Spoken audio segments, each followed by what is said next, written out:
Father in heaven, we worship you. We're gathered together tonight at church or in our living rooms or dining rooms or in our studies.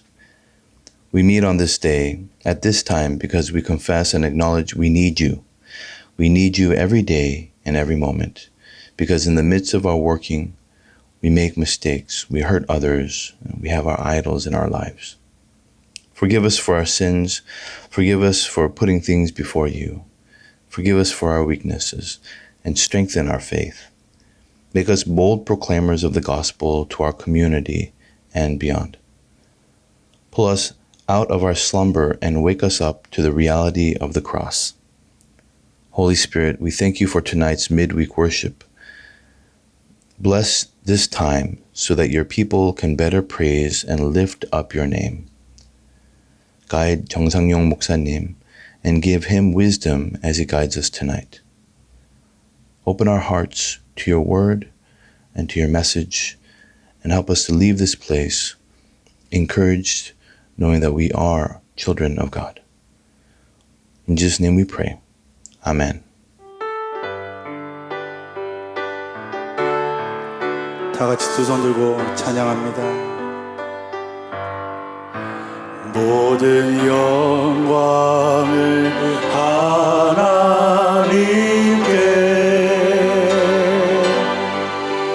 모든 영광을 하나님께,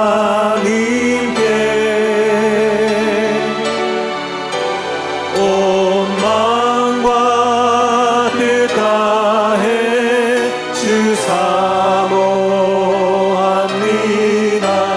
모든 영광을 하나님께.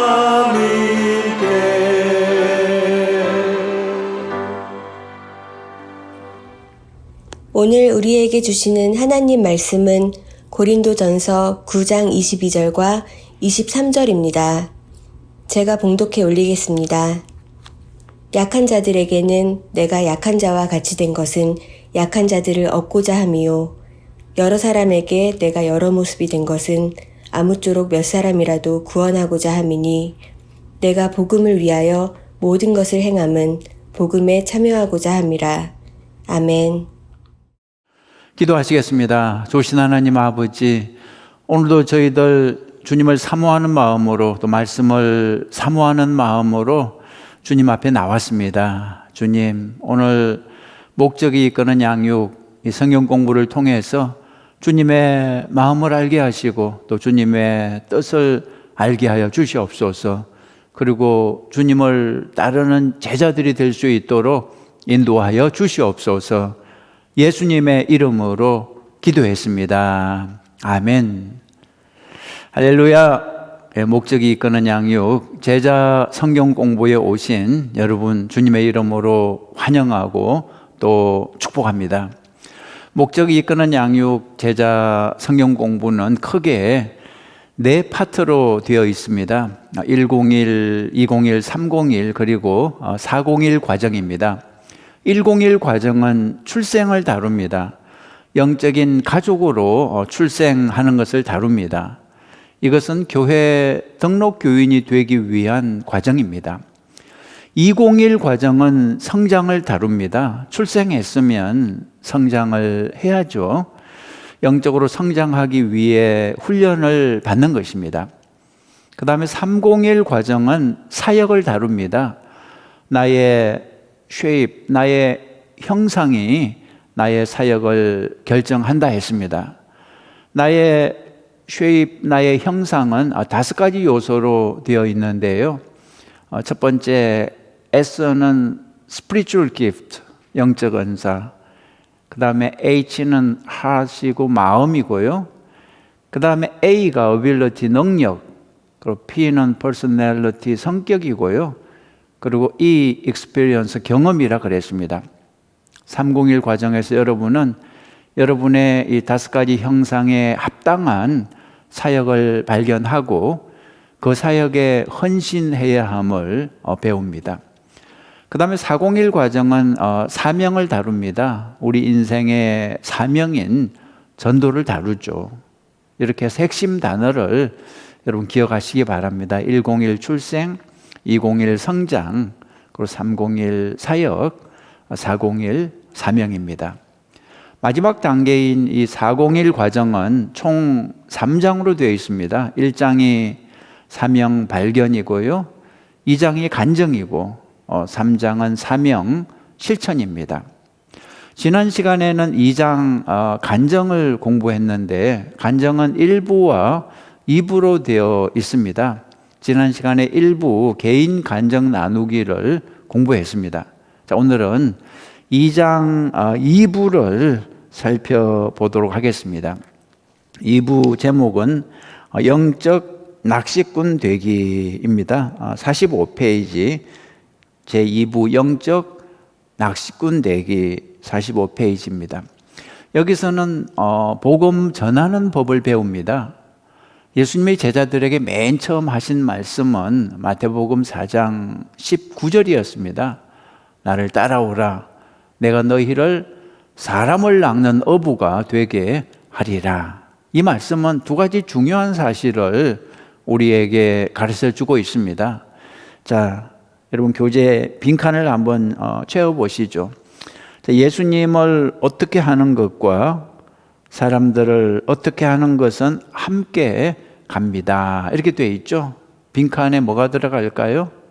예수님을 따르는 것과 사람들을 전도하는 것은 함께 갑니다. 이렇게 할 수 있습니다. 예수님을 따르는 것과 사람들을 전도하는 것은 함께 간다는 거죠. 이 둘을 떼어놓고 생각할 수 없다는 뜻입니다.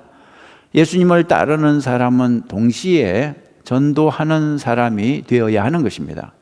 나는 예수님을 따를 거야. 그러나 전도는 안 할 거야. 이것은 넌센스, 말이 안 되는 것입니다. 예수님을 따른다는 말에는 이미 전도를 하겠다는 말이 포함되는 것입니다. 그런데 여러분 오해하지 마십시오. 전도하는 사람은 세일즈맨이 되는 게 아닙니다. 세일즈맨이 아니라 중매쟁이가 되는 것입니다. 사람들에게 예수님을 소개해서 그 사람이 예수님과 사랑에 빠질 수 있도록 돕는 것입니다. 그래서 교재를 한번 보시면 이런 말씀이 있습니다. 사람들을 그리스도께 이끄는 것은 사냥이 아니라 낚시와 같습니다. 사람들을 그리스도께 이끄는 것은 사냥이 아니라 낚시와 같습니다. 예수님은 전도를 낚시에 비유하셨습니다. 전도는 사냥이 아니라 낚시와 같다는 거죠. 자, 사냥과 낚시의 차이점을 한번 생각해 보겠습니다. 여러분 표를 보시죠. 교재의 표를 보시면 왼쪽에 사냥, 오른쪽에 낚시 이렇게 되어 있는데 사냥은 공격적입니다. 이에 비해서 오른쪽에 낚시는 부드럽습니다. 그리고 또 사냥은 대결로 이루어집니다. 그러나 낚시는 매력으로 이루어집니다. 또 사냥은 가서 목표물을 쏴라 이렇게 말하죠. 낚시는 미끼로 유혹하여 잡아라 이렇게 말합니다. 그리고 사냥은 교재 보시면 모두에게 통하는 한 가지 총알을 사용합니다. 그러나 낚시는 다양한 미끼를 사용한다는 거죠. 그리고 사냥은 한 번 잘 쏘면 끝입니다. 근데 낚시는 물고기와 밀당을 해야 됩니다. 밀고 당기는 그런 과정을 거쳐야 됩니다. 그리고 사냥은 한 번 잘못 쏘면 그냥 실패로 끝나죠. 그렇지만 낚시는 한 번 이상의 기회가 있습니다. 그리고 사냥감은 선택에 기회가 없습니다. 그런 물고기는 선택의 기회가 있다는 거죠. 사냥은 총을 잘 쏠 줄 알아야 됩니다. 특별한 재능이 필요하지만 낚시는 누구든지 미끼를 던질 수가 있는 거죠.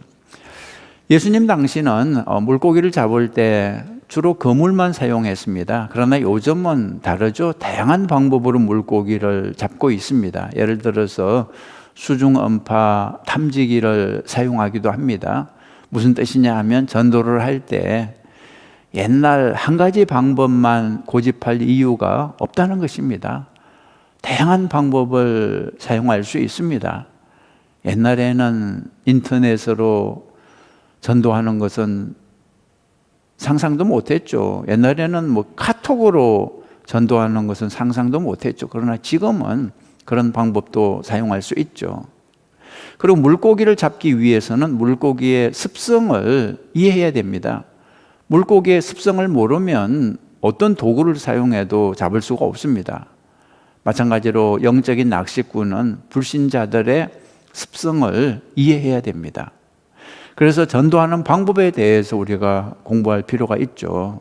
자, 영적 낚시꾼이 되는 방법 1번 한번 보시면 영적 낚시꾼이 되는 방법. 자, 빈칸 한번 채워보시죠. 당신의 무엇을 확인하십시오. 여기는 당신의 낚시터입니다. 당신의 낚시터를 확인하십시오.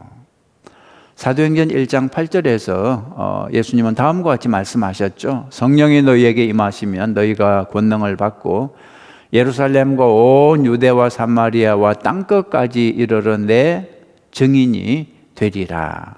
이 증인의 밑줄을 쳐보시기 바랍니다. 우리는 증인이 되어야 됩니다. 증인은 무슨 뜻입니까? 변호사가 아닙니다.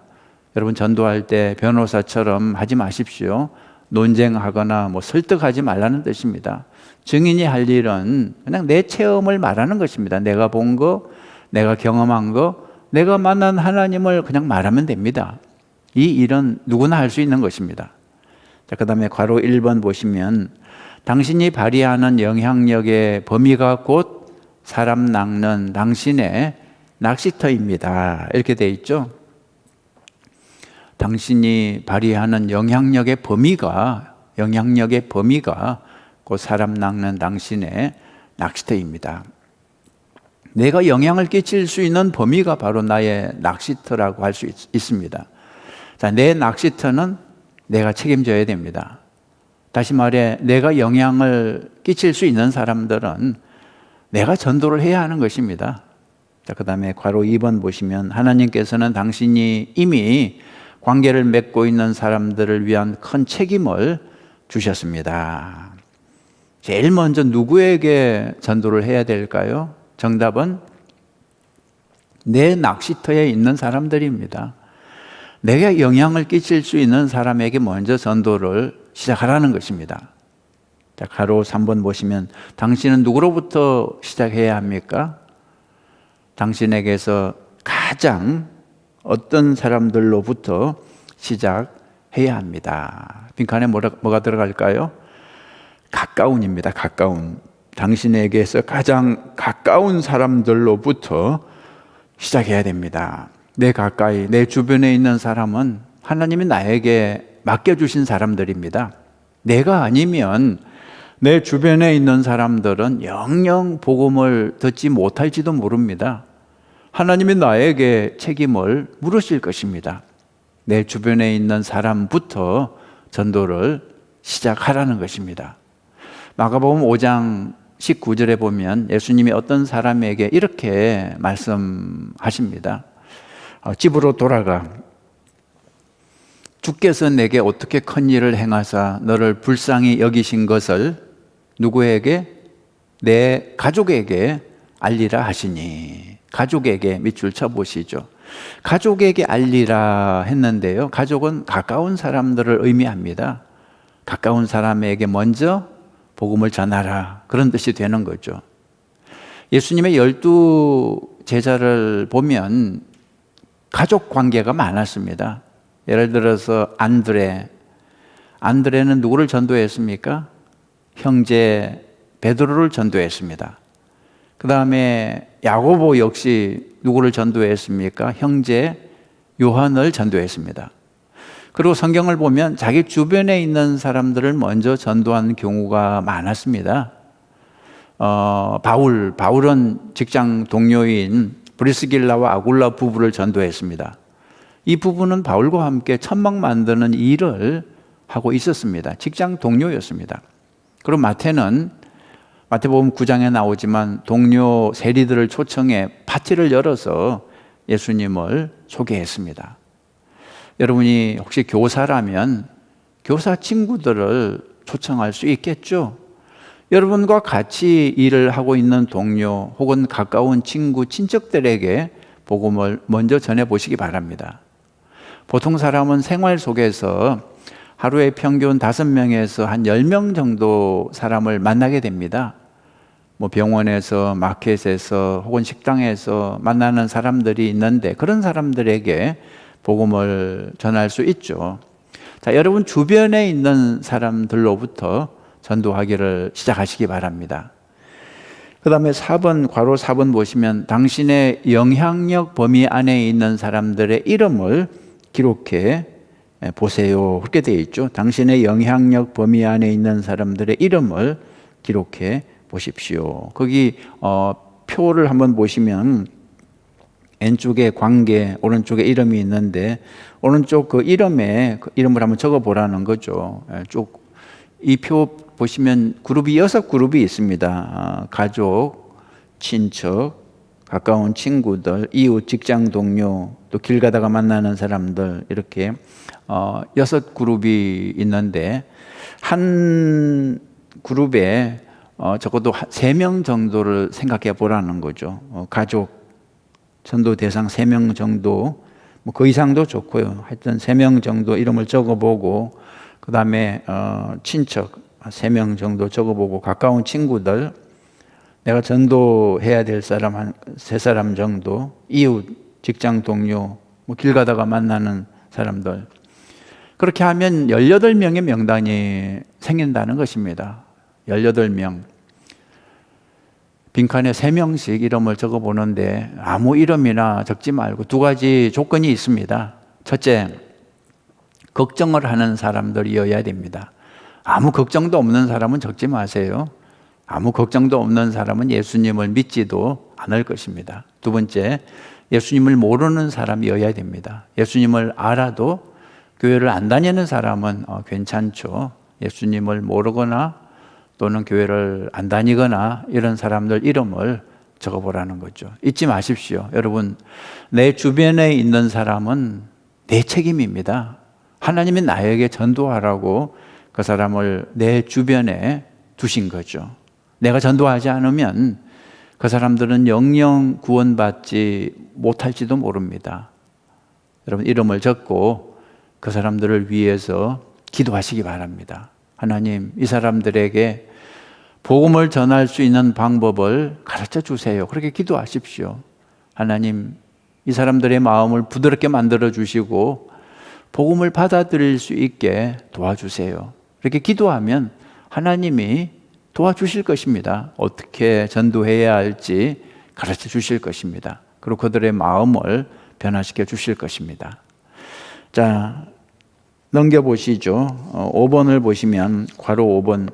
오늘 당신의 마음에 크게 떠오르는 사람은 누구입니까? 지금 여러분 마음에 딱 떠오르는 사람이 있을 것입니다. 생각나는 사람, 그 사람 이름을 한번 적어보라는 거죠.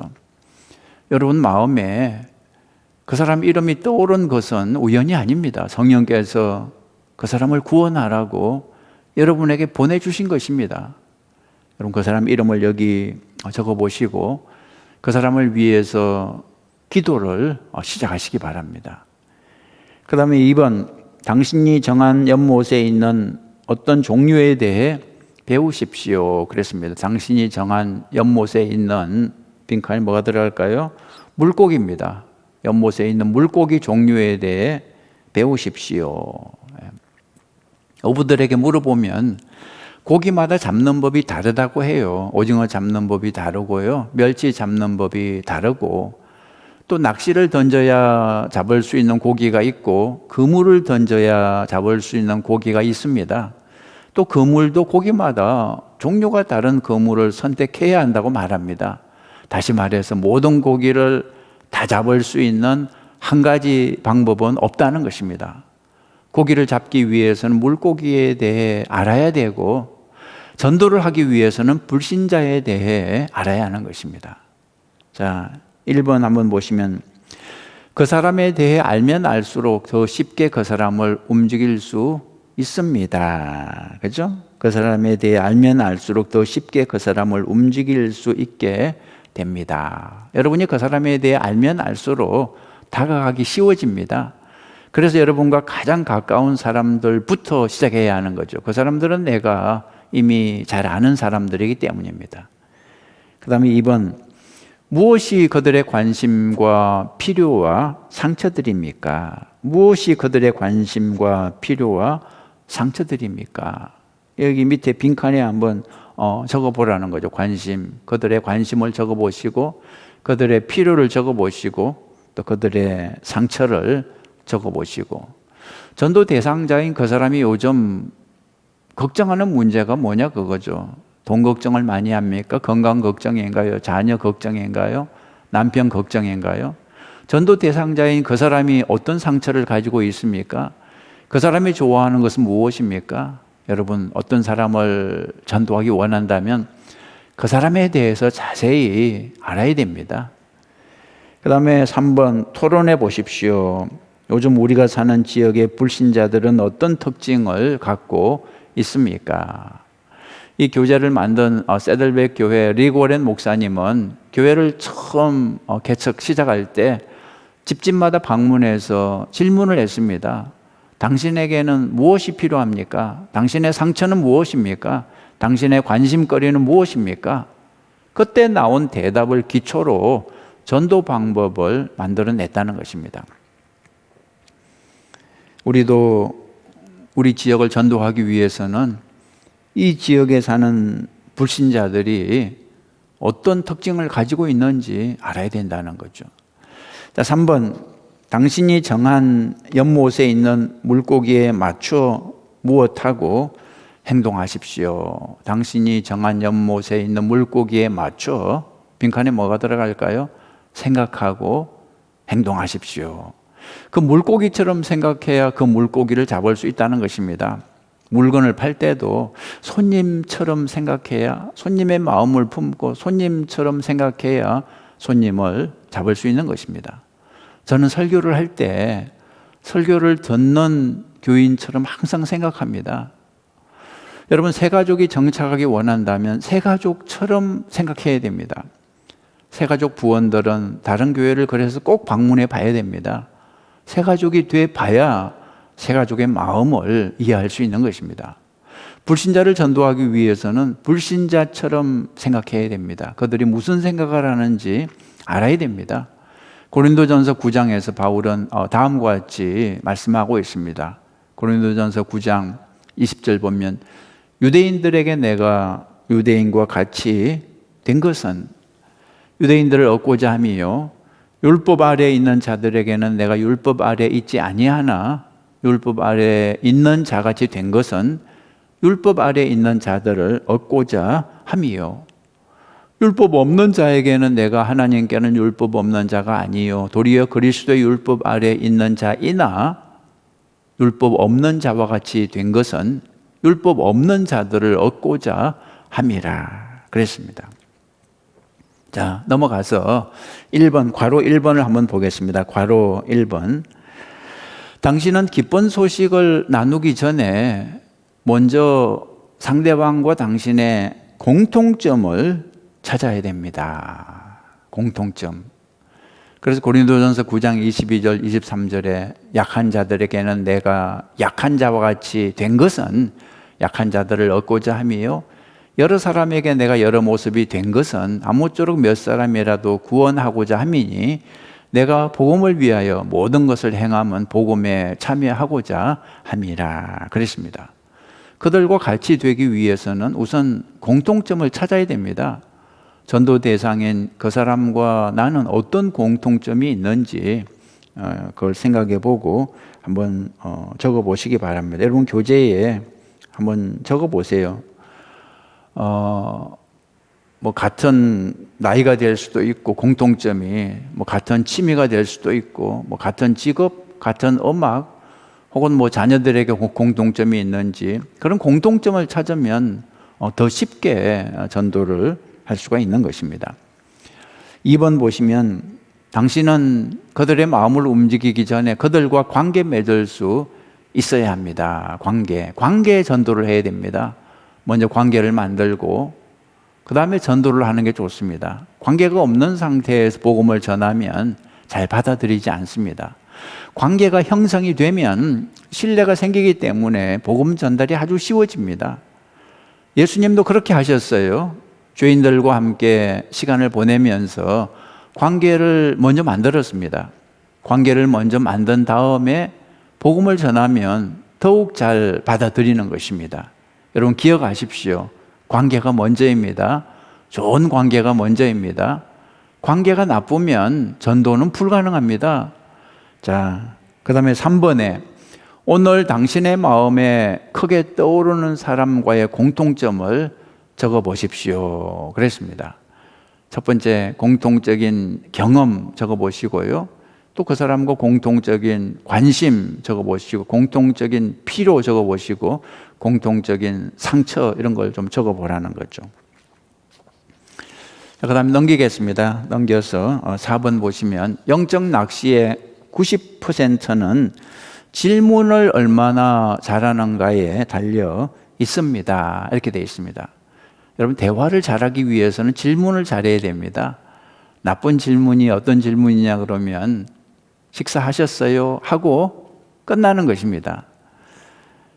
좋은 질문이 어떤 질문이냐 하면 건강은 좀 어떠세요? 힘든 일은 요즘 없으세요? 잠은 잘 주무세요? 좋은 질문은 계속해서 어떤 진지한 대화를 진행할 수 있는 질문을 말합니다. 그래서 좋은 질문들을 평소에 준비하고 있어야 됩니다. 그래서 좋은 질문들을 좀 한번 적어보라는 거죠. 나중에 천천히 한번 적어보세요. 질문을 해서 그 사람과의 대화를 이어나갈 수 있는 그런 질문들을 평소에 준비하라는 것입니다. 자, 그 다음에 4번 보시죠. 4번. 당신이 정한 연못에 있는 물고기가 어떤 시간에 배가 고픈 것이 아닙니다. 빈칸에 뭐가 들어갈까요? 당신이 정한 연못에 있는 물고기가 같은 시간에 배가 고픈 것이 아닙니다. 어떤 물고기들은 아침에 배가 고프고요. 어떤 물고기들은 밤에, 또 어떤 물고기들은 낮에 배가 고플 수 있습니다. 또 드물지만 어떤 물고기들은 배고픔을 느끼지 않을 수도 있습니다. 따라서 다양한 시간에 물고기를 낚아야 한다는 것입니다. 골로새서 4장 5절에 이런 구절이 있죠. 믿지 않는 사람들을 대할 때는 어떻게 행동하라고요? 지혜롭게 행동하고. 자, 1번 보시죠. 가로 1번. 물고기는 서로 다른 시간에 배고파합니다. 이것을 수용성이라고 말합니다. 수용성은 영어로 receptivity. 수용성이라는 말은 복음을 받아들이는 태도를 말합니다. 복음을 받아들이는 태도가 사람마다 다르다는 것입니다. 자, 두 번째 2번. 그들은 기쁜 소식에 대해 얼마만큼 마음이 열려 있습니까? 그렇게 사람마다 복음을 받아들이는 태도가 다르다는 거죠. 어떤 사람은 쉽게 받아들이고요. 어떤 사람은 너무나 완고합니다. 따라서 그 사람에 맞게 접근을 해야 됩니다. 자, 3번. 사람들이 그리스도를 믿는 믿음에 이르기까지 어떤 과정을 거치는지와 그들이 도달한 위치에 따라 달리 접근해야 한다는 것이 중요합니다. 4번 보시죠. 성경에서 영적 수용성의 정도를 암시하는 예들은 다음과 같습니다. 이사야 46장 12절 보시면 마음이 완악하여 공의에서 멀리 떠난 이런 사람이 있다는 거죠. 너희여 내게 들으라. 자, 마음이 완악하여 멀리 떠난, 여기 밑줄 한번 쳐보시고요. 하나님으로부터 멀리 떨어져 있는 사람들이 있습니다. 그들은 복음을 완강하게 거부하는 사람들입니다. 이와 반대로 멀리 떨어져 있지 않는 사람도 있습니다. 마가복음 12장 34절에 예수님께서 한 불신자와 함께 하실 때 이런 말씀을 하시죠. 예수께서 그가 지혜 있게 대답함을 보시고 이르시되 내가 하나님의 나라에서 멀지 않도다. 이렇게 말씀하셨습니다. 하나님의 나라에서 멀지 않은 사람도 있습니다.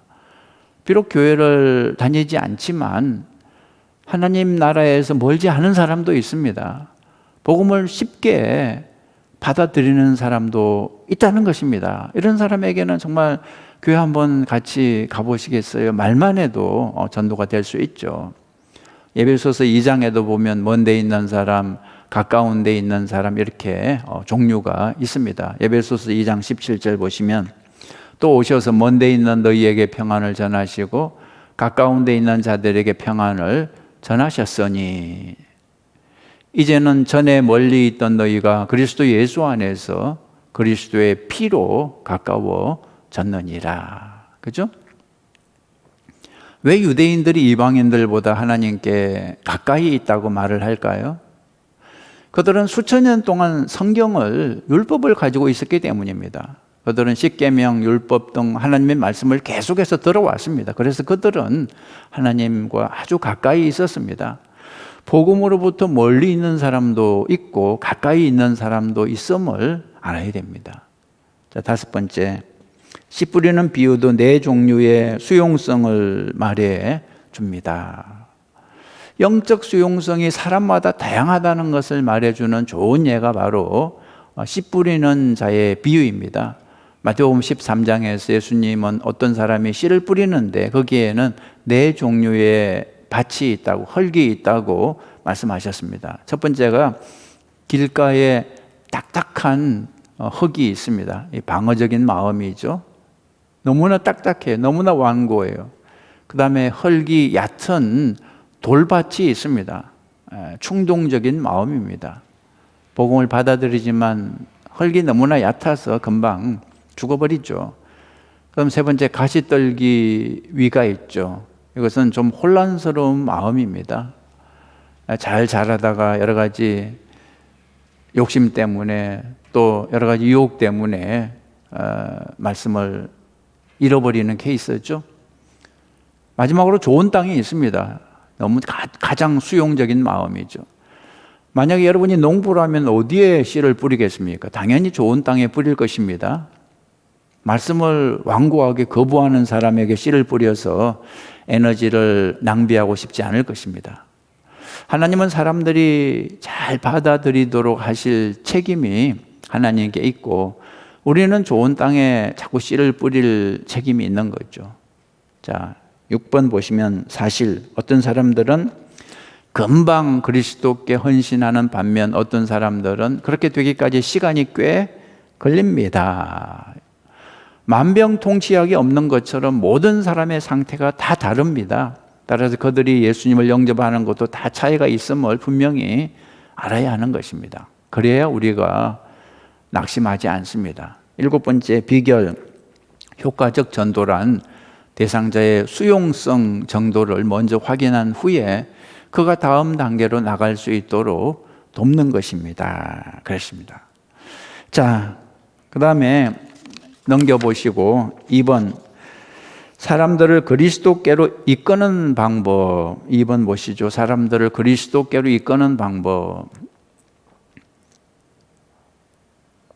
여기 보면 믿음이 전혀 없는 사람이 점점 믿음을 가지게 되는 그 과정을 알 수 있는데요. 여기서 마이너스 6 제일 위에 있죠. 마이너스 6은 제일 안 믿는 상태이고요. 가장 멀리 떨어져 있는 상태이고요. 그 다음에 제일 밑에 플러스 5가 있죠. 제일 아래 플러스 5는 제일 잘 믿을 수 있는 상태를 말합니다. 가장 하나님 가까이 있는 그런 상태죠.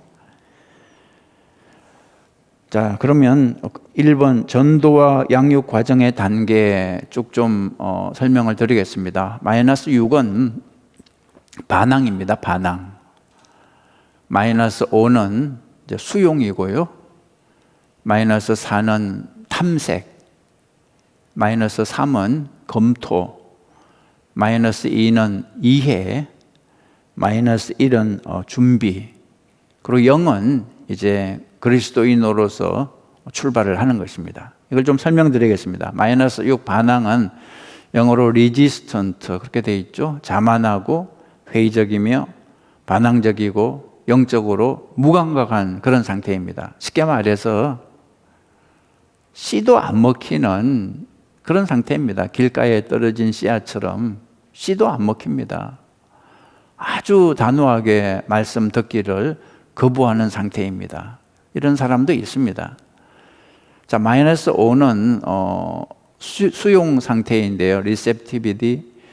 삶 가운데 채워지지 않는 필요 혹은 영적 공허를 느낍니다. 위기를 만났을 때 주로 이 단계를 경험하죠. 또 병에 걸렸을 때, 실패했을 때, 넘어졌을 때, 큰 문제를 만났을 때 영적인 공허를 느낍니다.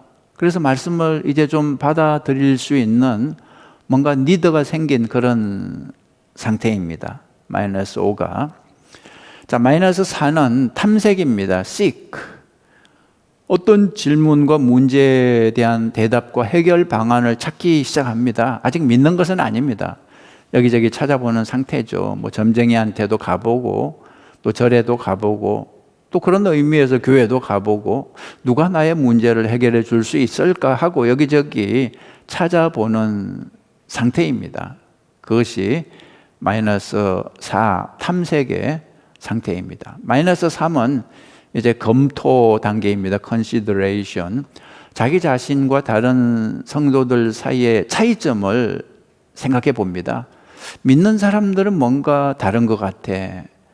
그러면서 왜 다를까 곰곰이 생각을 하는 거죠. 그것이 검토의 단계고요.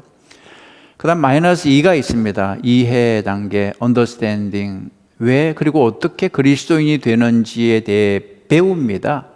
이제 기독교에 대해 배우고 이해하는 그런 단계가 마이너스 2입니다. 마이너스 1은 준비인데요. ready의 단계입니다. 그리스도를 믿고 받아들일 준비가 돼 있는 거죠. 이제 과일이 익은 겁니다. 고구마 전도에 따르면 완전히 고구마가 익은 상태죠.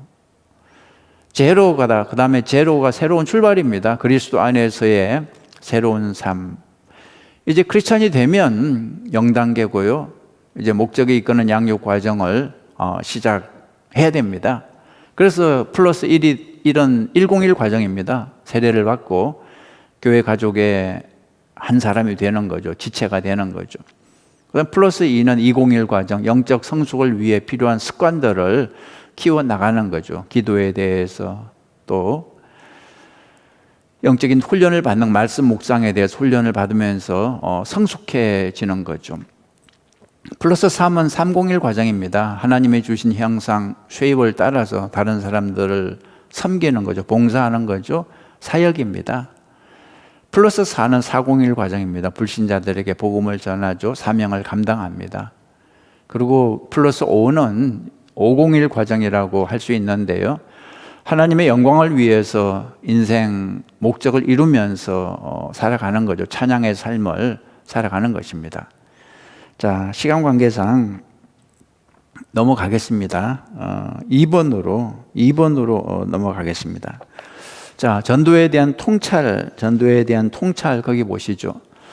모든 사람을 똑같이 전도할 수는 없습니다. 사람마다 상태가 다르고 사람마다 수준이 다르기 때문에 다른 방법을 사용해야 됩니다. 바울의 말을 한번 들어보시면 고린도전서 3장 6절에 나는 심었고 아볼로는 물을 주었으되 오직 하나님께서 자라나게 하셨다 그랬습니다. 바울과 아볼로는 사람들의 수준과 단계에 따라서 그들을 다르게 대했다는 뜻입니다. 사람들이 어떤 단계에 있는지 파악하고 그 단계에 맞게 접근을 해야 하는 거죠. 자, 1번, 괄호 1번 보시면 빈칸 한번 채워보시죠. 전도란 단계를 따라 사람들을 이동시키는 무엇입니까? 과정입니다. 전도란 단계를 따라 사람들을 이동시키는 과정입니다. 갑자기 마이너스 6에서 플러스 5단계로 변할 수는 없습니다. 한 단계씩 서서히 변하는 거죠. 그 다음에 2번, 사람들은 서로 다른 무엇으로 이 단계들을 따라 움직입니다. 사람들은 서로 다른 속도입니다. 사람들은 서로 다른 속도로 이 단계들을 따라 움직입니다. 사람마다 속도가 달라요. 개인 차이가 있습니다. 빨리 변하는 사람도 있고 몇 년에 한 단계 겨우 올라가는 사람도 있습니다. 그 다음에 3번, 사람들은 다음 단계로 움직이기 전에 종종 한 단계에서 여러 단계를 한꺼번에 건너뛰기도 합니다. 개인차가 있다는 뜻입니다. 자, 4번, 누구든지 어떤 한 단계 막혀버릴 수도 있는데 가장 큰 원인은 두려움입니다. 두려움. 사람들이 각 단계에서 어떤 문제벽에 부딪힐 수 있는데 이것은 두려움 때문에 그 다음 단계로 넘어가지를 못하는 것입니다.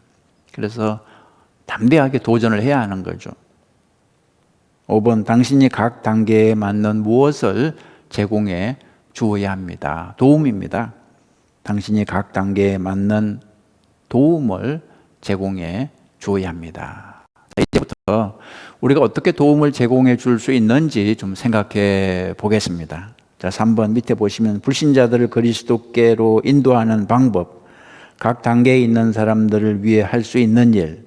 자, 1번 보시죠. 가로 1번 보시면 반항적 단계에 있는 사람들을 위해 당신이 할 수 있는 일은 무엇입니까? 반항적 단계. 이 사람들은 아주 자만하고 교만하고 회의적이고 반항적이고 영적으로 무감각합니다. 마이너스 6의 단계입니다. 마이너스 6, 2단계에 있는 사람들은 흔히 이렇게 말해요. 아니, 나는 관심 없어요. 나는 교회 관심 없어요. 나한테 교회 얘기하지 마세요. 아무도 나 전도 못해요. 자, 이런 사람들에게 해줄 수 있는 게 네 가지 있습니다.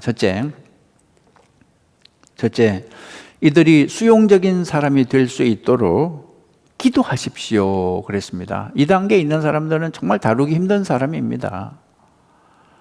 그러나 하나님께서 변화시키지 못할 사람은 없습니다. 그걸 믿고 우리는 위에서 기도하는 것입니다. 하나님이 그들의 마음을 만져달라고, 부드럽게 해달라고 기도하십시오. 정말 인내가 필요합니다. 그런 사람 전도하기 위해서는. 자, 그 다음에 넘겨보시죠. 2번, 그런 사람들은 또 사랑과 섬김으로 좋은 관계를 세워 나가십시오. 그랬습니다. 완악한 사람들은 대개 사연이 있습니다. 사랑받지 못한 사람들이 대부분입니다. 많은 거절을 당한 상처가 있는 사람들이죠. 그래서 사랑과 섬김으로 좋은 관계를 만들면 결국 마음을 열고 신뢰를 할 것입니다. 그 다음에 3번, 교회가 불신자들과 관계 맺도록 도와주기 위해 만든 지역사회 초청 행사에 초대하십시오. 그랬습니다.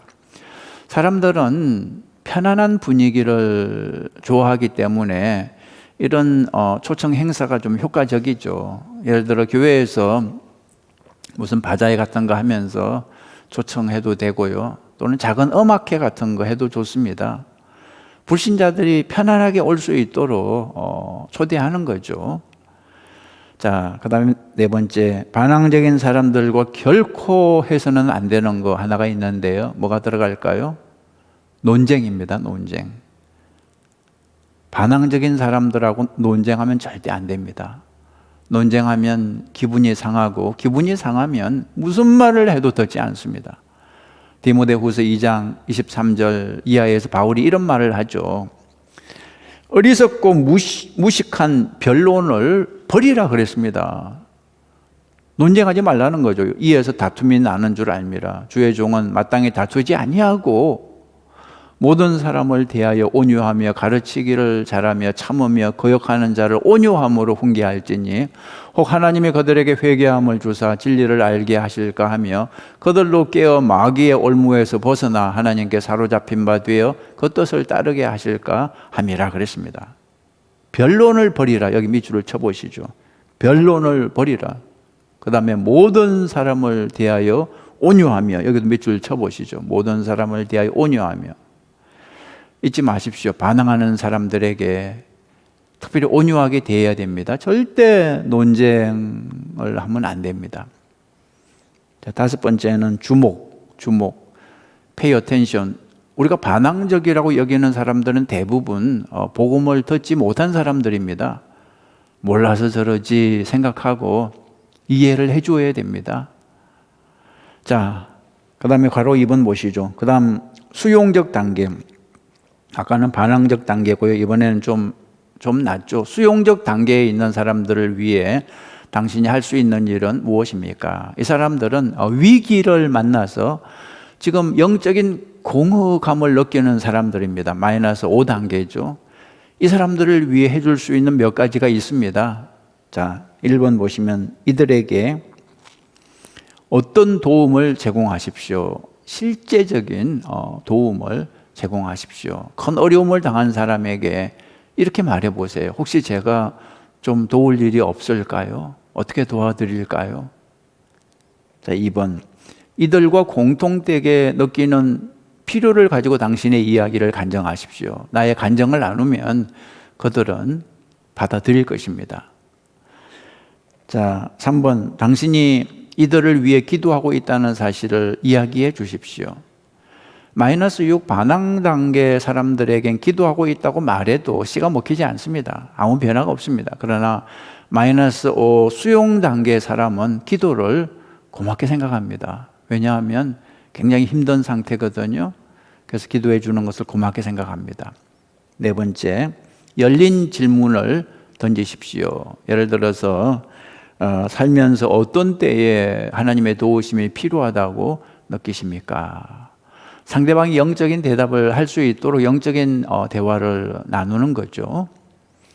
그 다음에 5번, 혹시 이들이 다음 단계를 생략하고 마이너스 2 혹은 마이너스 1 단계로 그냥 올라갈 수 있는지 살펴보십시오. 그들과 영적인 대화를 하고 그들에게 여러분의 간증을 했다면 혹시 그들이 그걸 잘 받아들여서 그 다음 단계를 뛰어넘어서 마이너스 2 혹은 마이너스 1 단계로 갈 수 있는지 살펴보라는 거죠. 어떤 사람은 곧장 예수님을 영접할 준비가 되는 사람이 있습니다. 자, 그 다음에 6번, 전도란 사람들이 하나님께서 그들의 삶 가운데 이미 어떻게 일하고 계시는지 발견하도록 돕는 것이다 그랬습니다. 샘 윌리엄스라는 사람이 그런 말을 했죠. 전도란 사람들이 하나님께서 그들의 삶 가운데 이미 어떻게 일하고 계시는지 발견하도록 돕는 것이다 그랬습니다. 불신자들은 하나님을 보지 못하고 있습니다.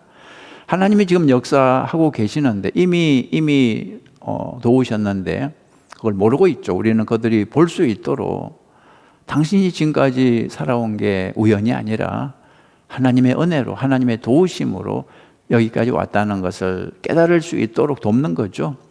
자, 7번. 무엇이 사람들로 하여금 기쁜 소식에 대해 수용적이 되게 하나요? 뭐가 들어갈까요? 상황의 변화입니다. 무엇이 사람들로 하여금 이 복음에 대해 받아들일 수 있도록 수용적이 되게 하나요? 상황의 변화입니다. 긍정적인 상황이든 부정적인 상황이든 어떤 큰 변화를 경험하는 사람들에게 우리가 좀 집중해서 복음을 전할 필요가 있는 것입니다. 그 교재 보시면 홈저의 스트레스 측정 그런 제목이 있죠. 그리고 삶에서 일어나는 일, 스트레스 정도 이런 그런 걸 쭉 적어놨는데요. 배우자의 죽음은 보시면 스트레스 정도가 얼마인가요? 100입니다. 이게 가장 큽니다. 배우자의 죽음, 가장 큰 스트레스, 가장 큰 충격을 받는다는 거죠. 그 다음에 이혼은 스트레스가 얼마인가요? 73입니다. 별거는 65, 그 다음에 감옥의 갇힘 63, 그 다음에 가족의 죽음 63, 개인적인 부상이나 큰 질병, 암에 걸리거나 큰 병에 걸렸을 때, 다쳤을 때 53이고요. 결혼은 50입니다. 직장에서 해고당하는 것은 47입니다. 나머지는 쭉 한번 읽어보세요. 여기 보니까 임신도 있고 시댁이나 처가와의 갈등도 있고 심지어 이사도 있죠. 이사. 예. 자, 스트레스를 많이 받는 사람들은 복음을 받아들일 가능성이 아주 높다는 것입니다. 그래서 큰 변화를 경험한 사람들에게 다가가는 전도 전략이 필요합니다. 여기 표에서 항목을 쭉 보시고 여기에 해당되는 사람들은 아주 전도 효과가 높게 나타날 수 있다는 거죠. 예를 들어 이혼, 큰 변화입니다. 이혼. 엄청난 스트레스를 받는 거죠. 여러분, 이혼율이 점점 높아지는 것을 아실 것입니다. 슬픈 사실이죠. 그러나 한편 어떻게 생각하면 전도를 위해서는 좋은 기회가 될 수도 있습니다.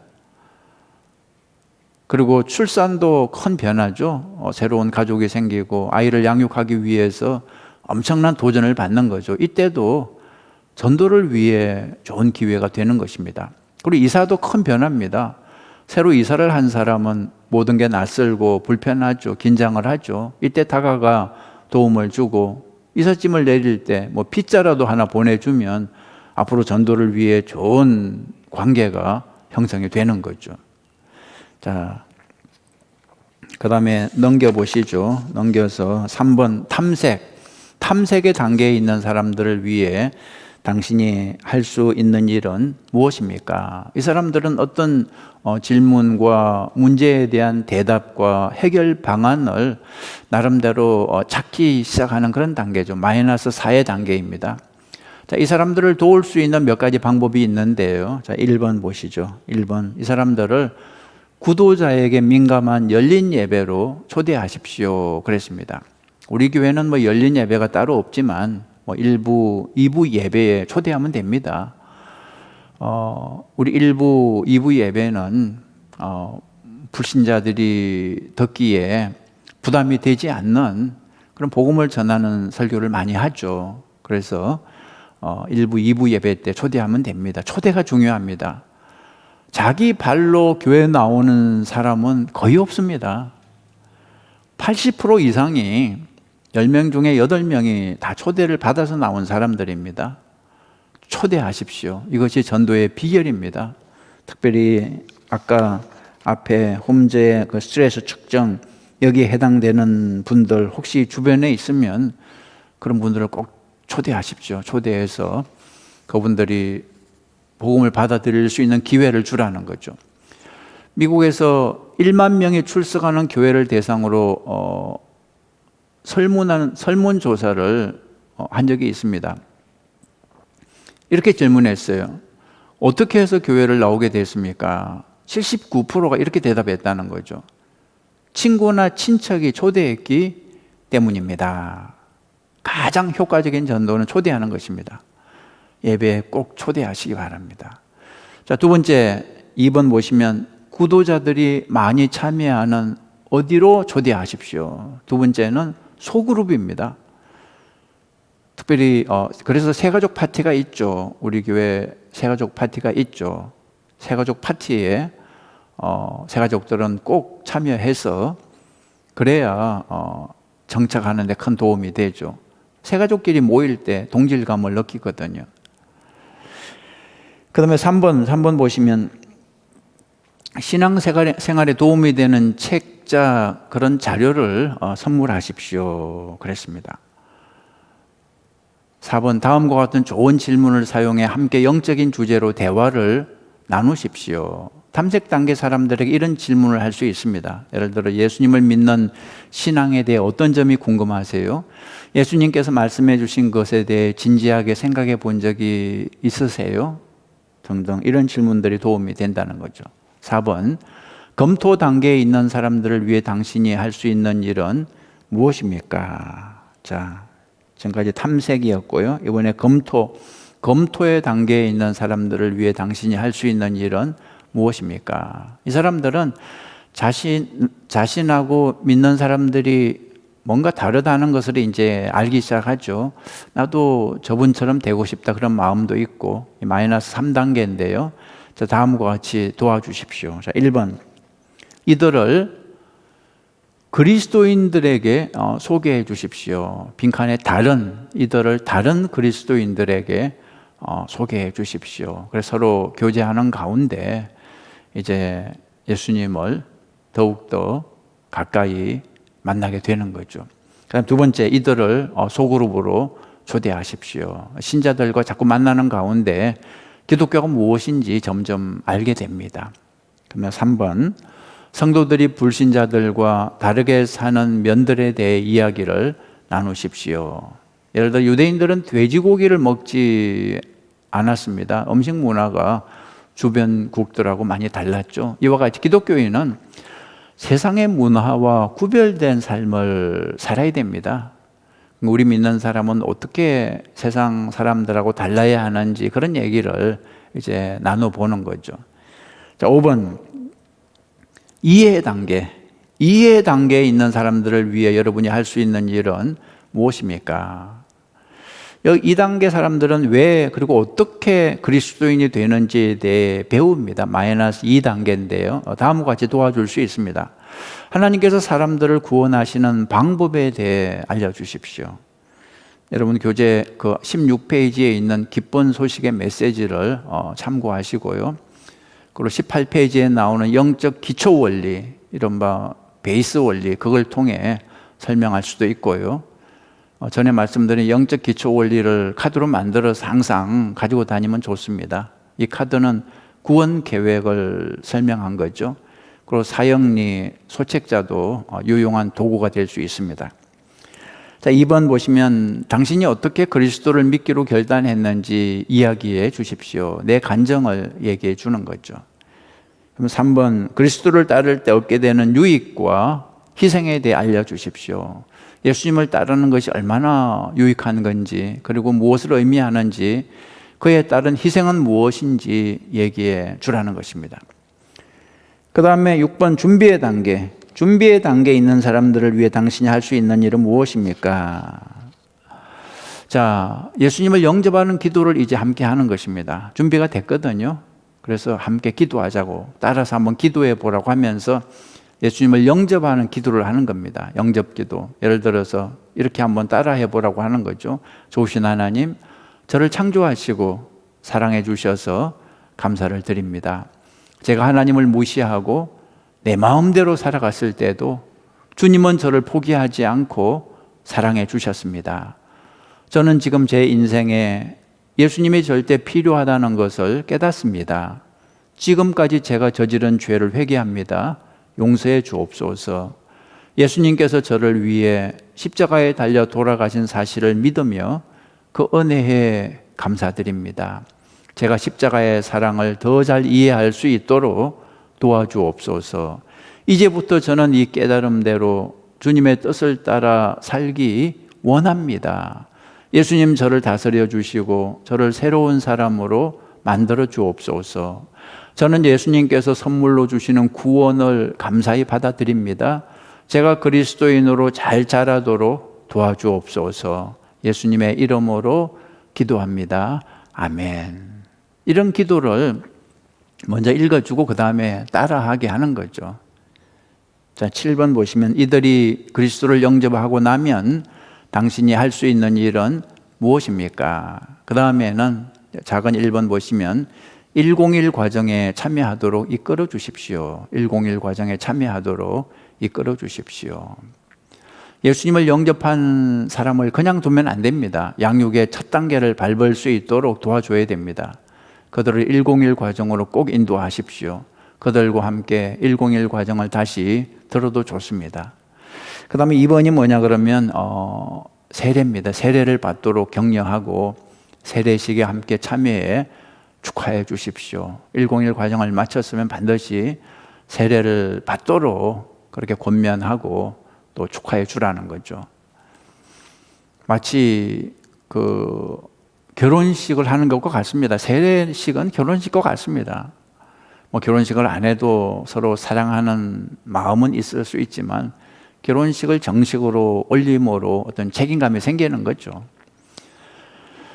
자, 그 다음에 세 번째가 어디에 참여하도록 이끌어 주라 뭐죠? 소그룹입니다. 이제 속해 선교의 모임에 들어가게끔 그렇게 인도해 주라는 거죠.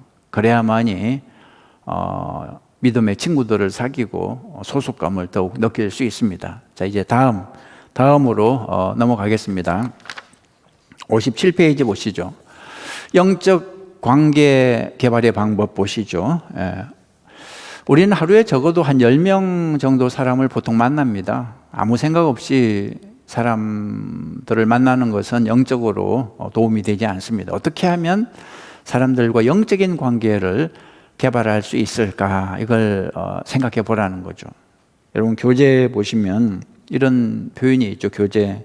사람들과의 좋은 관계는 우연히 만들어지는 것이 아니라 의도적으로 힘쓸 때 만들어집니다. 그렇게 되어 있습니다. 사람들과의 좋은 관계는 우연히 만들어지는 게 아니라 의도적으로 힘쓸 때 만들어집니다. 관심을 가지고, 친구를 사귀는 것도 그렇잖아요. 관심을 가지고 접근을 하고 대화를 하고 선물을 주고 시간을 보내고, 그렇게 해야 좋은 관계가 만들어지는 것처럼 특히 불신자들과 좋은 관계를 맺기 위해서는 저절로 되지 않습니다. 계획을 세워서 많은 노력을 해야 됩니다. 잠언 16장 9절에 사람이 마음으로 자기의 길을 계획할지라도 그의 걸음을 인도하시는 이는 여호와시니라 그랬는데요. 결국 인도는 하나님이 하시겠지만 우리는 나름대로 계획을 세워야 한다는 것입니다.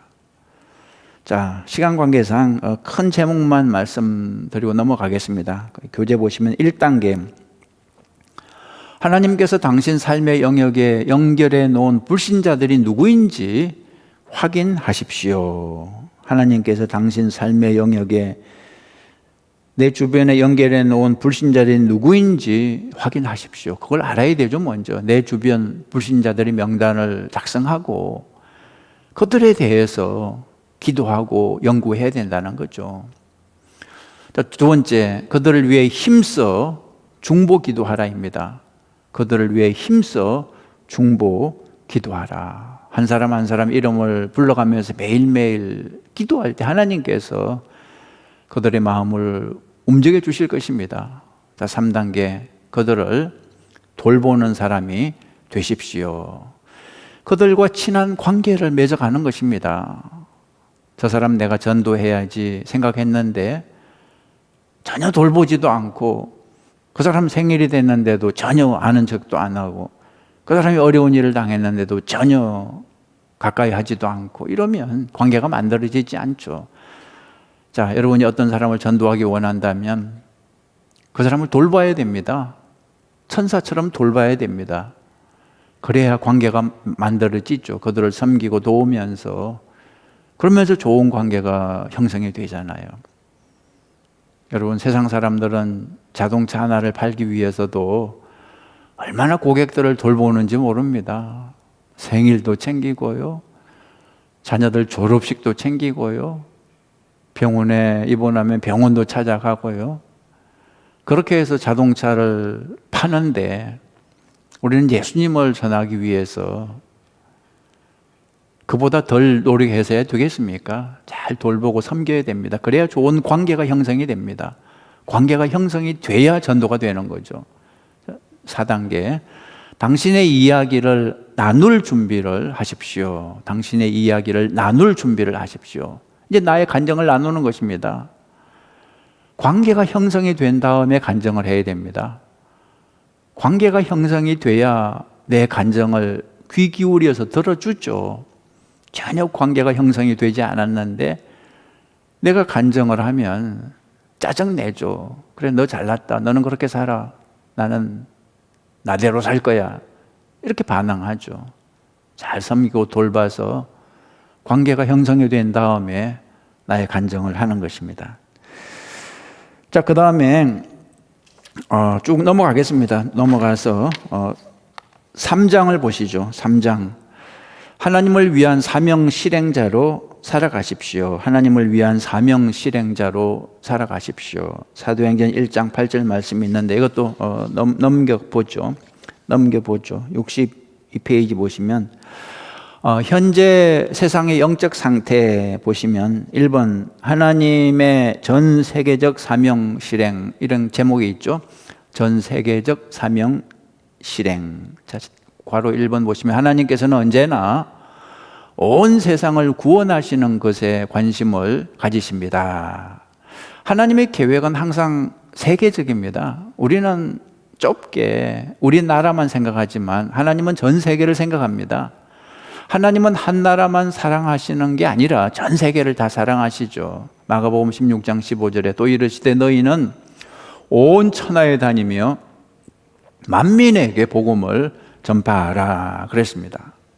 그리고 마가복음 13장 10절에도 또 복음이 먼저 어디에? 한 나라가 아닙니다. 만국에 전파되어야 할 것이니라. 온 천하에 다니며 만민에게, 그리고 만국에, 여기 다 밑줄을 한번 쳐보시죠. 한 나라 혹은 한 민족만 중요한 게 아닙니다. 모든 나라, 모든 민족이 다 중요합니다. 우리 크리스찬은 세계적이 되어야 됩니다. 모든 나라, 모든 민족에게 복음을 전하는 것이 우리의 임무죠. 예루살렘뿐만 아니라 유대와 사마리아 그리고 전 세계 복음을 전해야 하는 것입니다. 자, 괄호 2번 보시면 우리 모두는 빈칸에 뭐가 들어갈까요? 무엇으로 부름 받았습니다. 전도자입니다. 우리 모두는 전도자로 부름 받았습니다. 옛날에는 땅끝까지 복음을 전하라는 예수님의 명령이 불가능해 보였습니다. 그러나 지금은 충분히 가능해 보이죠. 비행기를 타면 지구 끝이라 해도 하루 이틀 만에 갈 수 있습니다. 며칠 전에는 화성에도 가서 거기서 또 그 헬리콥터 같은 걸 띄우고 막 그런 일도 있었잖아요. 인터넷을 통하면 뭐 지구 끝이라 해도 1초 만에 연결이 되는 세상이 됐죠. 이런 세상에서 우리는 전도자로 부름을 받은 것입니다. 정말 놀라운 시대를 우리가 살고 있습니다. 전도를 위해서 땅끝까지 복음을 전할 수 있습니다. 그 다음에 3번에 용어 정의가 나오는데 쭉 한번 여러분 읽어보시기 바랍니다. 어려운 내용이 없으니까. 여기 보면 전도와 선교 차이만 좀 말씀드리면, 전도는 동일 문화권의 복음을 전하는 게 전도고요. 선교는 타 문화권의 복음을 전하는 것입니다. 자, 그 다음 페이지 넘겨보시죠. 64페이지 보시면 그 다음에 원이 그려져 있죠. 원 동그라미, 여기 빈칸을 좀 채워보라고 그렇게 나오고 있습니다. 사도행전 1장 8절 말씀을 기억하면서 여러분, 오직 성령이 너희에게 임하시면 너희가 권능을 받고 예루살렘과 온 유대와 사마리아와 땅끝까지 이르러 내 증인이 되리라. 여러분, 이 말씀을 기억하면서 여기 빈칸을 한번 채워 보시기 바랍니다. 그림에서 가운데, 제일 가운데 예루살렘이죠. 그 다음에 그 위에 온 유대죠. 그 다음에 사마리아죠. 그 다음에 제일 위 끝이 땅끝까지 점점 확대하라는 것입니다. 자, 빈칸을 한번 채워보시죠. 예루살렘은 어디일까요? 여러분의 예루살렘은 어디입니까? 빈칸을 채워보시죠. 나의 예루살렘은 내가 속한 지역입니다. 내가 속한 지역. 그렇게 적어보시죠. 내가 속한 지역. 내가 현재 있는 곳이 예루살렘입니다. 나랑 가장 가까운 사람들이 바로 나의 예루살렘입니다. 자, 그 다음은 온 유대인데, 유대는 어디입니까? 인근 지역입니다. 빈칸 채워보시죠. 인근 지역. 내가 사는 동네, 옆 동네라고 할 수 있는 거죠. 자, 그 다음은 사마리아인데요. 사마리아는 빈칸 채워보시죠. 어디일까요? 다른 문화권입니다. 사마리아는 다른 문화권입니다. 내가 사는 동네에도 사실 다른 문화권이 있죠. 옆 동네에도 다른 문화권이 있죠. 뭐 옆집에 언어가 다르고 문화가 다른 사람들이 산다면 거기가 바로 사마리아가 될 수 있는 거죠. 자, 맨 마지막 땅끝은 어디일까요? 여기는 다른 나라에 사는 모든 사람들입니다. 다른 나라에 사는 모든 사람들. 땅끝은 다른 나라에 사는 모든 사람들. 이렇게 빈칸을 채워보시죠. 어떻게 땅끝까지 갈 수 있을까요? 오늘날 비행기와 인터넷을 이용해서 충분히 갈 수 있습니다. 하나님은 이 세상 모든 사람들에게 전도할 수 있는 길을 열어주신 것입니다. 이제 마지막 때가 됐기 때문에 이제 땅끝까지 복음을 전할 수 있는 길이 활짝 열렸습니다. 자, 빈칸 다 채우면 이렇게 되죠. 그림 보시겠습니까? 빈칸 다 채우면 자, 이제 교재 맨 아래에 보시면 이렇게 되어 있습니다. 하나님께서는 모든 사람들이 하나님을 알게 되기를 원하십니다. 현 시대를 사는 우리는 각종 과학 기술로 인한 혜택을 누리며 살고 있습니다. 그래서 우리는 자신도 모르게 현재 세상에 사는 모든 사람들이 그리스도에 대해 들을 수 있는 기회를 가지고 있다고 여기기 쉽습니다. 그러나 사실은 그렇지도 않습니다. 여전히 우리가 전하지 않으면 복음을 들을 수 없는 사람들이 아직도 많이 있다는 것입니다. 자, 2번 오른쪽에 65페이지 보면 2번 오늘날 세상의 영적인 상태. 자, 좋은 소식. 1번 좋은 소식. 교회는 여러분이 생각하는 것보다 훨씬 큽니다. 우리 아이야 교회만 생각하지 마시고 전 세계 교회를 생각하면 교회는 훨씬 큽니다. 자, 1번 그 동그라미 1번을 보시면 전 세계의 교제는 현재 60억 인구인데요. 지금은 달라졌어요. 지금은 75억 인구입니다. 그래서 교제를 좀 고쳐 보시죠. 전 세계 75억 인구 가운데 교제는 20억인데 이것도 25억으로 고쳐야 됩니다. 75억 인구 가운데 25억 인구가 그리스도인으로 간주됩니다. 이렇게 고쳐보시기 바랍니다. 그 다음에 2번 교회 성장의 대부분은 서방 국가 이외의 지역에서 이루어집니다. 1900년대에는 81% 신자들이 백인이었습니다. 1981년에는 51% 신자들이 백인이었습니다. 2000년에는 이제 40% 신자들이 백인입니다. 그렇다면 60% 신자들은 어디에 있는 것입니까? 아시아에 있고요. 아프리카 등 제3세계에서 기독교 신자들이 급속도로 증가하고 있습니다.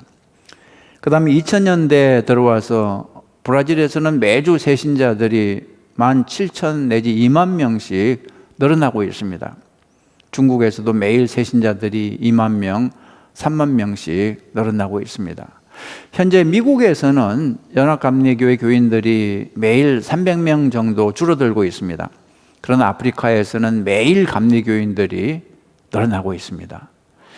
자, 3번 보시면 과학기술의 발달로 인해 성경은 많은 다른 언어로 번역됐습니다. 1800년에는 67개 언어, 1900년에는 537개 언어, 2000년에는 2800개 언어로 성경이 번역됐습니다. 여러분이 보신 적이 있으실 텐데 영화 예수라는 영화는 지저스 그런 제목인데요. 예수님의 일생에 대한 영화인데 아프리카에서 전도할 때 이 영화를 많이 보여주었습니다. 여러 언어로 이 영화가 번역이 됐는데 한 해 동안 무려 200억 명 이상이 이 영화를 봤고요. 1억 명 이상이 이 영화를 통해서 예수님을 영접했습니다. 4번 선교 기관도 많이 늘어났습니다. 1900년대는 600개 기관이 있었는데요. 근데 2025년까지는 앞으로 8,500여 개로 늘어날 것으로 예상이 되고 있습니다. 세계 각 교회들이 협력해서 지금 열심히 전도에 힘쓰고 있다는 것입니다. 여기까지가 좋은 소식이고요. 그런데 또 빛이 있으면 어둠이 있다고 나쁜 소식도 있습니다. 넘겨보시죠. 66페이지 나쁜 소식 보면 세계 75억 인구 가운데 50억 이상이 아직도 예수님을 영접하지 못한 상태입니다. 아직도 예수님을 영접하지 못한 사람들이 훨씬 더 많다는 거죠. 자, 2번 세계에는 여전히 복음을 들어보지 못한 종족이 6,000개 이상이나 아직도 있다는 것입니다. 3번 복음이 아직 전달되지 않은 6,000개 종족들 가운데 3,000개가 미전도 종족입니다. 미전도 종족은 아예 선교사가 들어가 보지도 못한 종족을 말합니다. 자, 4번은 복음을 듣지 못한 사람들 대부분이 98%가 소위 10, 40 창이라 불리는 지역에 살고 있습니다. 자, 이 10, 40 창이란 무엇입니까? 5번이 이렇게 되어 있는데요. 그 그림이 보이죠? 10, 40 윈도우 그런 그림이 지도가 있죠. 지구의 북위 10도와 40도 사이에 위치하는 지역을 말합니다. 북위 10도와 40도 사이에 위치하는 지역입니다. 여기가 전 세계 육지 면적의 33분의 1을 차지합니다. 전 세계 육지 면적의 3분의 1. 북아프리카에서 시작해서 중동과 아시아에 걸친 지역입니다. 여기는 세계 인구의 3분의 1을 포함하고요. 세계에서 가장 가난한 지역입니다. 전도가 가장 안 된 나라들 가운데에서 97% 사람들이 바로 여기 산다는 거죠. 10, 40 창에 살고 있습니다. 자, 6번 위에 나쁜 소식에 소개된 사실들은 다음에 나오는 세상의 5가지 극복하기 어려운 문제들로 요약될 수 있습니다. 다시 말해서 세상의 문제들을 5가지로 요약할 수 있다는 것입니다. 이 5가지 문제가 무엇인지 이제 다음 시간에 말씀드릴 것입니다. 그리고 이 문제를 해결하기 위한 방법도 다음 시간에 소개할 것입니다. 다음 시간이 마지막인데요. 자, 오늘 여기까지만 하겠습니다. 여러분, 다음 시간이 마지막인데 아직까지 401 과정 참여 못하신 분들은 지금이라도 여러분 다시 동영상을 보시고 참여를 해주시기 바랍니다. 그리고 다시 말씀드리지만 출석 댓글 꼭 남겨주시고요. 그리고 양육부로 그 서약 보내지 못하신 분들은 지금이라도 꼭 보내주시면 감사하겠습니다. 기도하시겠습니다. 두신 하나님 아버지, 저희들을 목적이 이끄는 양육 성경 공부로 인도해 주신 것을 감사드립니다. 주님, 참 쉽지 않은 과정입니다. 그러나 주님이 도우셔서 한 단계 한 단계 나아가고 있습니다. 우리 아이아교회 성도들이 다 함께 이 마지막 단계 401까지 다 마치고 주님께 헌신된 제자들이 다 되게 하여 주시옵소서. 우리 예수님께서 우리에게 주신 사명, 땅끝까지 복음을 전하라는 그 사명을 잘 감당할 수 있는 전도자들이 다 되게 하여 주시옵소서. 특별히 우리 주변에 있는 나에게 맡겨주신 그 영혼들을 책임지고 주님께 인도하는 제자들이 다 되게 도와 주시옵소서. 예수님의 이름으로 기도했습니다. 아멘. 우리 자리에서 다 일어나시겠습니다.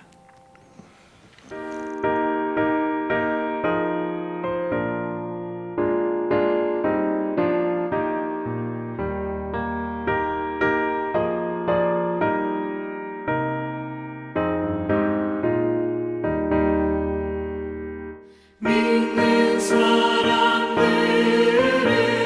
주의 군사니 앞서가신 주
기도하시겠습니다. 좋으신 하나님 아버지, 저희들이 말씀을 받았습니다. 주님의 명령을 받았습니다. 사명을 받았습니다. 이제 이 사명을 수행할 수 있는 착하고 충성된 청지기들, 제자들이 다 되게 하여 주시옵소서. 이제는 우리를 구원하시기 위해서, 우리를 불러주시기 위해서 우리 대신 죽으시고 부활하신 예수 그리스도의 은혜와 아버지 하나님의 무한하신 사랑과 성령님의 도우심이 오늘 말씀을 받고 이제 사명을 감당하기로 결단하고 돌아가는 우리 모두 위에 지금부터 영원까지 함께 하시기를 간절히 축원하옵나이다. 아멘.